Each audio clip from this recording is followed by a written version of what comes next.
Hello guys! Good afternoon! Ngayon, guys, magre-review ako ng isang products ni Via. Sa packaging guys, kitang-kita nyo naman ang ganda ng packaging. Simula dito sa white, tapos sky blue, blue. Tapos dito sa, anong kulay nito guys? May pagka-yellow na orange? Hindi ko alam ano, sa may mas ano siya sa yellow. May kunting pagka-orange.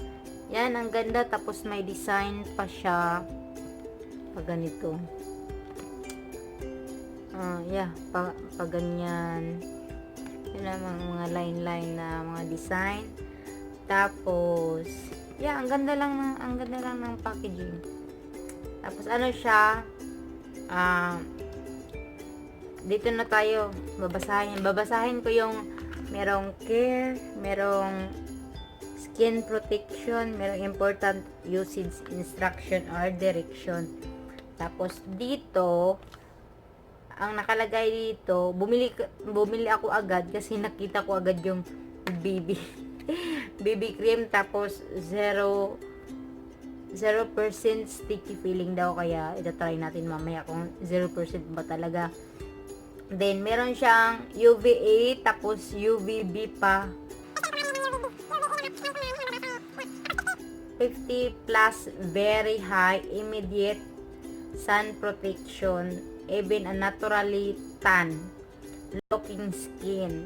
Yan, pang protection siya. Ito naman sa gilid, meron facial skin is different to body skin and more exposed to the sun. It needs special protection. Nivea Sun UV Face offers sun protection specifically designed for facial needs. Tapos meron siyang pop dito, 12 months, 1 year bago siya may expire. Siguro ito yung expiration niya. Tapos yan, Nivea logo, Bersbuff, KG Germany. Okay, dito nyo guys. Tapos dito na tayo sa likod. Yan, babasahin ko guys. Yung care Moisturizing tinted face sunscreen, ideal for everyday use. Pwede siya pang everyday siya. Tapos adapt to every skin tone with pigments, light skin feeling, non-greasy and non-sticky. Yun, pwede siya kahit mag-a-adapt daw siya kahit anong skin tone mo, kasi skin tone with pigments pa. Tapos light skin feeling, non-greasy and non-sticky. Na-try natin mamaya kung non-greasy and non-sticky talaga siya. Skin protection, highly effective immediate UVE, UVB protection against sunburn and premature skin aging. Naturally derived antioxidant supports facial skin to protect itself. Tapos, to protect itself against sun damages.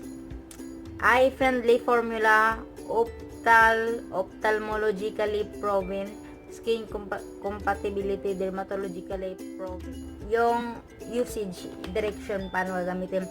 Apply generously before sun exposure and reapply frequently, especially after swimming, perspiring, or toweling to maintain the original protection. Reducing the quantity will lower level of protection significantly. Do not stay too long in the sun. Even while using sunscreen product, overexposure to the sun is a serious health threat. Keep babies and young children out of direction. Avoid contact with eyes. Allow to absorb completely and avoid direct contact with textiles and hard surfaces to prevent staining. Nag-stain siya, so hindi siguro din siya pwede pag example damit mo puti, tapos 'di ba pag pinapawisan ka minsan ganyan, nag-i-stain siya, kaya di siya parang nagta-transfer yung product, kaya di siya maganda. Tapos yun, iti-taste na natin. Gagamitin ko kasi BB cream siya eh. Di ako gagamit ng kamay, gagamitin ko yung anong tawag nito, sponge, tsaka yung isa brush. Pagkatapos ng packaging, aamuyin ko. Amoy na amoy ko agad guys. Yung amoy niya, kasing amoy Kasing amoy nito. Yung yung amoy niya, kasing amoy nito. Kung meron kayo nito guys, try nyo amoy yan. Pareho sila ng amoy. Tapos meron ako dito, magkaiba sila ng smell, different smell. Pero itong isang lotion, Sun Protect and Moisturize, same smell. Yeah.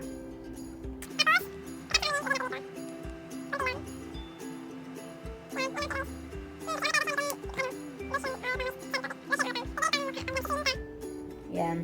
Tapos hahawakan ko muna guys para malaman ko kung sticky ba or hindi. Yan. Hawakan ko siya. Yan siya. Tapos i-ano ko siya. Ipipress ko muna. Ipipress. Anong tawag nito? Basta yan. Iganon ko muna. Guys. Yan.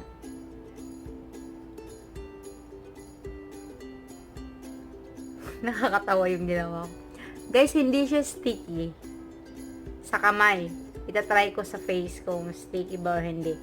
Tapos, mamaya ko na i-explain.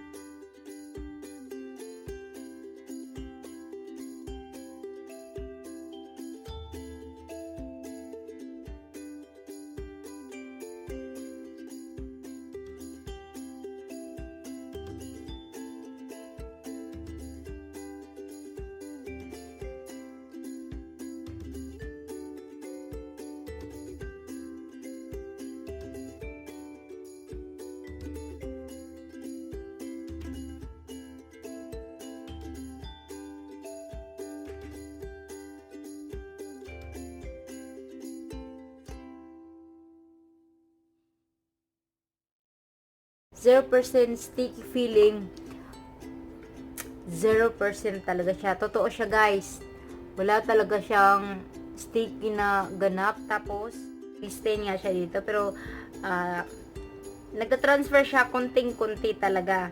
Tapos, mas maganda siya i-blend sa sponge. Siguro, mas maganda din, madali lang pag sa kamay. Kasi pag sa brush, hindi siya mabilis i-blend. Pero guys, yung sinasabi dito na light skin feeling 100%. Hindi siya sticky. Tapos yung feeling, di ba finil ko dito sa sa kamay ko. Tapos nung finil ko siya, siya, cream to powder eh. Cream to powder yung niya. Yung kung sa foundation pa or dahil BB or baby cream. Ganda nito guys. Yung price niya, 299. So, yeah. May konting kamahalan kasi. Pero guys, na siya? 50 ml. Malaki na siya. Marami na. Guys, kung anong sinasabi dito, totoo. Ito siya guys. Walang halong etchos. Hindi lightweight. Light skin feeling, non-greasy and non-sticky. Try nyo guys, marirecommend ko. Ang ganda, powder, siya, cream to powder talaga siya, oh. Wait.